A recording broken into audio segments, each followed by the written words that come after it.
Hey, what is up everybody? It's Animac here for AnimeUproar, and today I will be delving into the latest events that just took place in the Black Clover story. We just learned the real name and identity of Asta's anti-magic devil. We also learned his tragic origins, and it was pretty much confirmed that the woman from the devil's memories is none other than Asta's mother. Oh, and we also know her real name now, and so much more. This was one of the best chapters in Black Clover. I absolutely loved it, so let's get into it. If you enjoy our Black Clover videos and you want to see more, please leave that like. It really does help. And if you're new to AnimeUproar or you just haven't subscribed yet, make this the video that you subscribe and hit that notification bell to turn on all notifications. Remember, you really have to go through the trouble of hitting that bell and then also selecting the option that says all. If you don't do that, you're still gonna miss a lot of our videos, even if you are subscribed. It's just how YouTube works. And of course, this video will contain Black Clover manga spoilers. We are talking about the latest crazy reveals in the story, so please proceed with caution, you have been warned. By the way, as soon as the leaks for this latest chapter came out, my brother Gozen and I went live on our Twitch to discuss them. Hundreds of people joined us as we looked at those crazy leaks and as we absolutely fangirled over all the amazing revelations. So if you're interested in talking about the latest chapters as soon as the leaks drop live with us, and this means before we even publish the video here on the channel, definitely follow us on Twitch, twitch.tv/AnimeUproar, or just click the top link in the description. Okay, so at the end of the previous chapter, we saw Asta's devil think back to his memories with a woman who looked a lot like Asta. Asta reminded the devil of this woman because just like him, she had told the devil that being a devil doesn't make him a bad guy. The latest chapter dives right into the devil's tragic backstory, and it gives us some important information about the underworld, the world where the devils come from. This chapter pretty much confirms that the devils are not humans who became corrupted by forbidden magic, which is a possibility that I talked about in my previous video. Rather, devils are their own unique species, and they are born in a very dark and ugly place known as the underworld. As soon as a devil is born, his place in society is settled and there is no way to change it.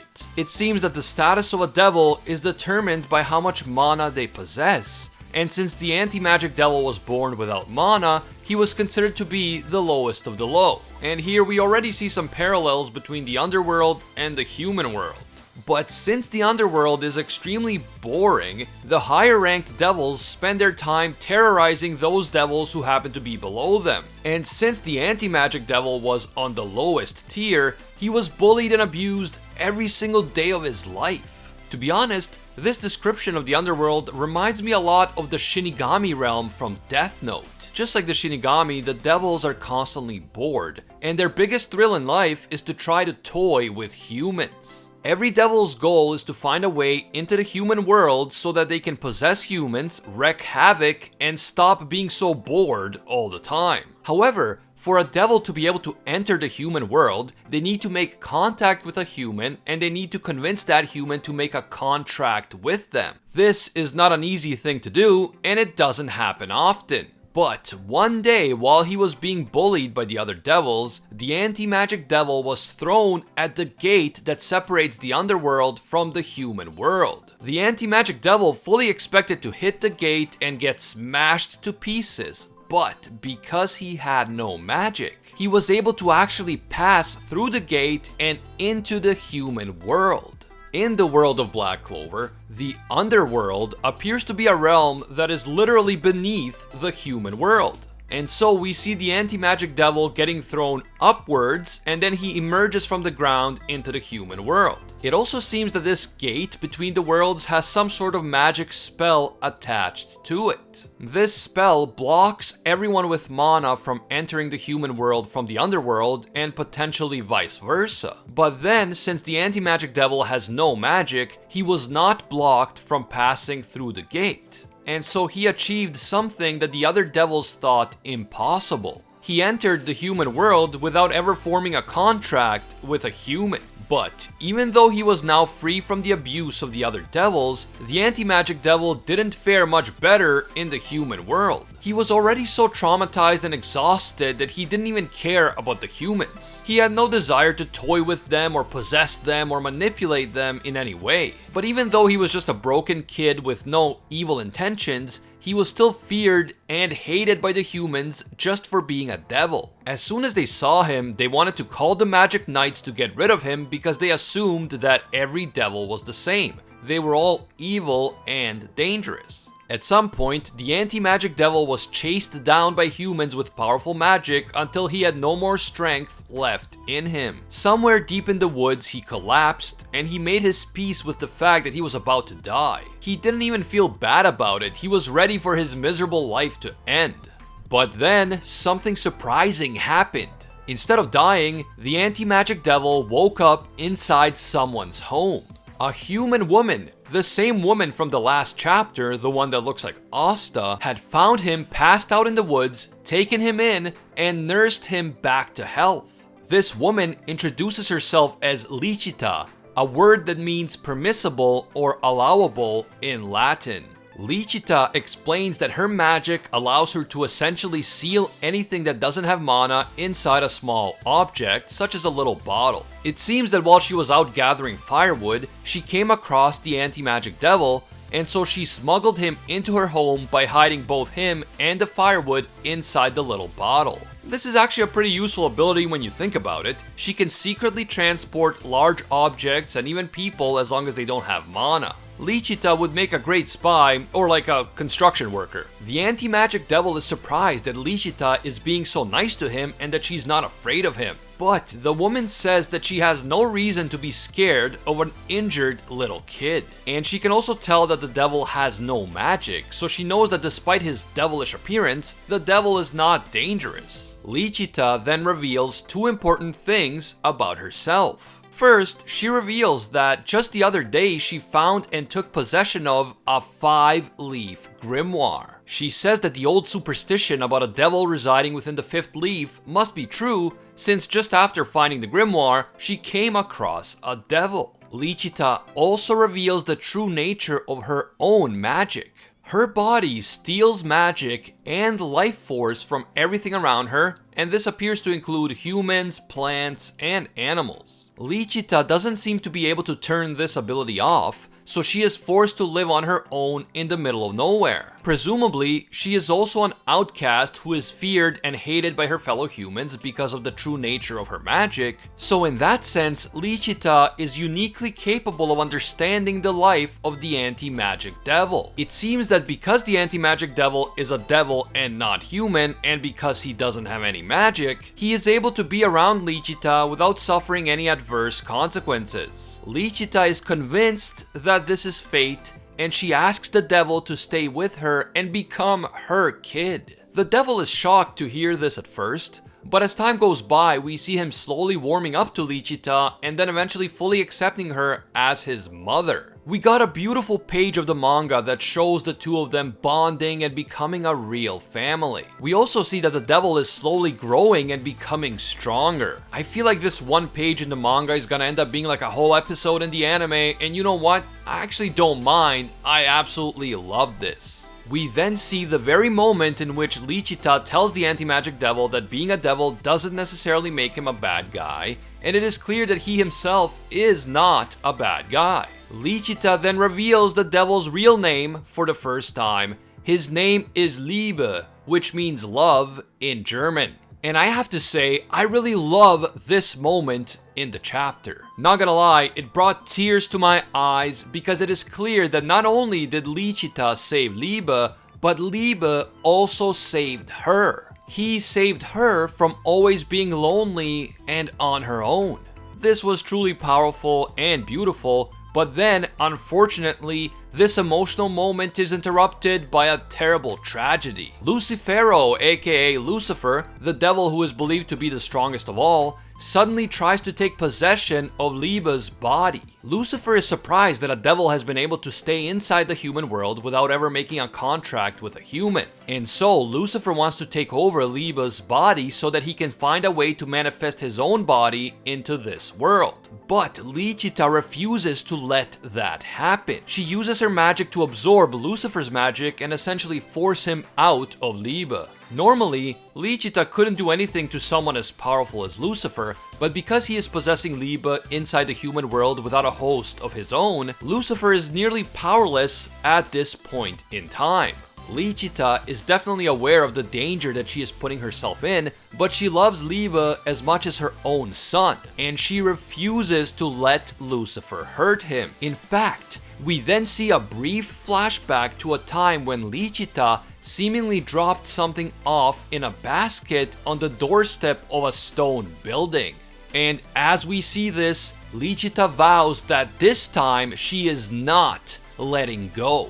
In the very next moment, we see Lucifer piercing through Lichita's torso with his demonic arm as she screams that this boy is not yours. Lucifer continues his attack, but ultimately he is thwarted by Lichita's magic and he is forced to leave Liebe alone, at least for now. Nevertheless, Lucifer vows to return and attack Liebe again in the future. As she bleeds from her wound, Lichita embraces Liebe and apologizes for not being able to completely protect him from Lucifer. The only way that she can protect him now is by using her magic to seal Liebe inside that 5-leaf grimoire, in the hopes that by the time he one day emerges from the grimoire, Liebe will be strong enough to resist Lucifer and defeat him. As she seemingly dies from her wound, Lichita says, "Live, Liebe, my dear son." Liebe then calls her his mom as he is sealed away inside the grimoire for his own safety. Back in the present moment, the furious Liebe says that he will never forgive the devils. Despite being a devil himself, he says that devils are scum, every last one of them, and he vows to kill them all, even if he has to steal Asta's body to do it. And that is how this phenomenal chapter ends, and I was honestly left in awe after reading this chapter. So amazing, so many great reveals, so much emotion and drama, and now we know who the anti-magic devil really is and what drives him. We now know why he was so angry at Dante and Lucifer in particular back when he and Asta were fighting against them. And that is just one small part of everything that we've learned. Just freaking amazing. First off, I want to say that I almost missed that little detail about Lichita leaving a basket outside a stone building as she says, "This time I'm not letting go." Thankfully, multiple people in our Twitch stream noticed this right away and pointed it out to us. So yeah, thank you guys so much for that. And to me, it is clear that this scene is showing Lichita giving up her first son, Asta, at the orphanage in Hage village sometime before she met Liebe. My guess is that Lichita decided to give up her son because she wanted him to have a normal life. And also because her magic might have actually hurt him if he stayed with her. She obviously deeply regretted that she had to make that decision, and when she met Liebe, she saw him as a second chance for her to raise a son after being forced to give up Asta. This makes Liebe, the anti-magic devil, Asta's brother. Not by blood, of course, but they both had the same mother. She was Asta's birth mother and Liebe's adoptive mother. Now, we know that Asta was also born without magic, just like Liebe, and in fact there are many parallels between the two of them. I wonder if Asta was born without magic because Lichita's body drained his magic when he was in her womb, or if Asta was born without magic for some other reason, like maybe his father didn't have magic and he inherited this trait. We actually still have no idea who Asta's father was, or how he was able to even become involved with Lichita if her body drains the magic and life force of other people. All we know now is that the anti-magic devil definitely isn't Asta's father.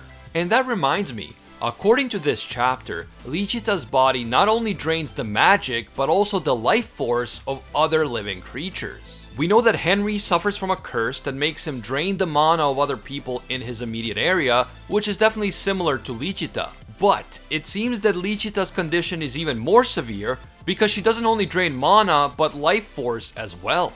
If Lichita only absorbed the mana of others and Asta was born without magic, then presumably she could have let him stay with her safely. But if she also absorbs life force, then Asta would have still been in danger if Lichita had kept him with her. And so if that's true, it makes sense why she felt that she had to give him up to the orphanage. The other interesting thing that I want to talk about is the 5-leaf grimoire. It seems that because Zagred never ended up taking possession of this grimoire after creating it, it remained empty after the elf massacre. At some point, Lichita found it and then used it to seal away Liebe in order to protect him. And presumably this happened before Secret located the grimoire again after awakening in her anti-bird form. Everything is finally coming together. And now that we've talked about this awesome and heartbreaking origin story for both Liebe and Lichita, we need to talk about what this means for the present. Liebe doesn't seem to realize that Asta is Lichita's son.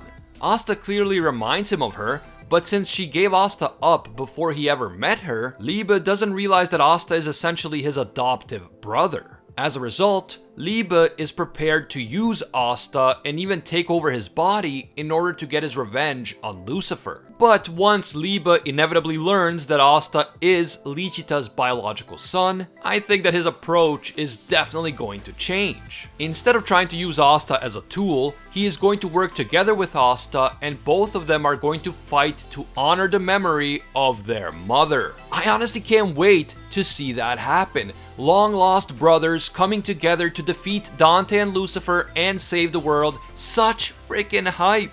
Man, I can't believe how many parallels we have between the lives of Asta and Liebe. Both were born as outcasts without magic. Both of them defied the odds and became strong. Both were the sons of the same woman, and now they're both linked and fighting together after all these years. I'm probably gonna have to make a whole video talking about this relationship between Asta and Liebe because it's so fascinating. I'm sure there's gonna be a lot of tension between them at first, and I'm sure there's going to be drama, but at the end of the day, these reveals will just bring Asta and Liebe closer together and make them a stronger team in the long run. Let me know what you guys think. This might have been my favorite chapter in all of Black Clover. Do you guys agree? Let me know down below. Also, how do you feel about the origin stories of Lichita and Liebe? And did you like the twist that Asta and his devil are actually adoptive brothers, even though they don't seem to know it yet? Finally, it turns out that we still don't know anything about Asta's father, so who do you think he was? Was he just a random guy who was maybe born without magic? Or was he someone more special? And more importantly, is he still alive? Definitely include your feedback down in the comments below. Don't forget to follow us on Twitch to join our live discussions on the latest leaks and reveals. Twitch.tv/AnimeUproar or just click the top link in the description. If you enjoyed this video and you want to see more Black Clover content right here on the channel, please leave a like to let me know. It really does help. And if you're new to AnimeUproar or you just haven't subscribed, make this the video that you subscribe and hit that notification bell to turn on all notifications. Remember that you have to go through the trouble of clicking that bell and selecting the option that says all. If you don't do it, YouTube is still gonna bury a lot of our videos even if you are subscribed. It's just how it works. You can also hit me up on Twitter and Instagram at AnimeUproar. A big thank you to all of our AnimeUproar patrons who make videos like this one possible. Special thank you to Alpha Sigma and Liam Thompson, disciples of Lord Twigo himself. And I can't forget our The One tier patrons, the ones who stand above all other clans, including Ingrata, The World, A Quiet Respect, Pate Heffa, Jonathan King, Rathuin Deora, Red Haired Raven, Emperor Otaku, Thomas Jones, Kinmano, Admirath, and Chris Torley. Finally, thank you to all of our Pro Hero tier patrons, including the one and only Gilgamesh, Nothing But a Fan, Steelers, Anatoly Kazatsky, Cricket XP, Joe Stanton, Very Gucci, Jessica Calafond, Alicia Akhter, Hinokami and Water, Bonnie Parks, Florian, Joanne Garcia, McShamus, Deadly Saint, and High School DXD 73. If you enjoy our videos and you feel that they provide value for you, consider supporting us on Patreon. Even a single dollar will give you access to our patron exclusive Discord, and your name will appear in our videos along with these amazing people. As always, thank you guys so much for watching, and until next time, see ya, Space Cowboys!